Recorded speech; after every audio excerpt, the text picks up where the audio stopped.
వేటన్ news కి స్వాగతం. సిరిసిల్ల పట్టణంలోని కేటీఆర్ అభిమానం వల్ల ఓ అభిమానికి తన వ్యాపారం మూసుకోవాల్సి వచ్చిన పరిస్థితి. బతుకమ్మ తెప్ప వద్ద కేటీఆర్ టీ స్టాల్ పేరుతో గత 4 సంవత్సరాల నుండి హోటల్ నిర్వహిస్తున్న శ్రీనివాస్ అనే నిర్వాహకుడు ఈ రోజు అటువైపుగా వచ్చిన కలెక్టర్ సందీప్ కుమార్ ఝా టీ స్టాల్ ను సందర్శించి మూసివేయించాలంటూ మున్సిపల్ అధికారులకు ఆదేశం. టీ స్టాల్ కు ట్రైడ్ లైసెన్స్ లేనందున మూసేస్తున్నామని చెబుతున్న మున్సిపల్ అధికారులు టీ స్టాల్ పై కేవలం కేటీఆర్ ఫ్లెక్సీ ఉన్న కారణంగానే మూసివేయిస్తున్నారంటూ వాపోతున్నటువంటి చిరు వ్యాపారి శ్రీనివాస్. ఇలా ప్రజల మీద చిరు వ్యాపారుల మీద ఈ ప్రభుత్వ యంత్రాంగం దాడి చేసి ఇట్లా చిరు వ్యాపారం రోడ్డు పాలు తీసుకొస్తే కరెక్ట్ కాదని చెప్పి మేము అడుగుతున్నాం. అయ్యా కలెక్టర్ గారు, ఈ చిరు వ్యాపారులు ఏం చేశారు?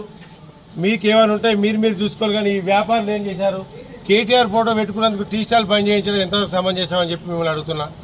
అయ్యా మున్సిపల్ అధికారి గారు, కమిషనర్ గారు, మీరు ఏమైనా ఉంటే చెప్పాలి. దగ్గరుండి హోటల్ పని చేపిస్తే ఏమవుతుందని రోజు 200 రూపాయలు 300 సంపాదించుకుంటాయని ఆ 200తోనే ఆ ఇల్లు గడుతుంది.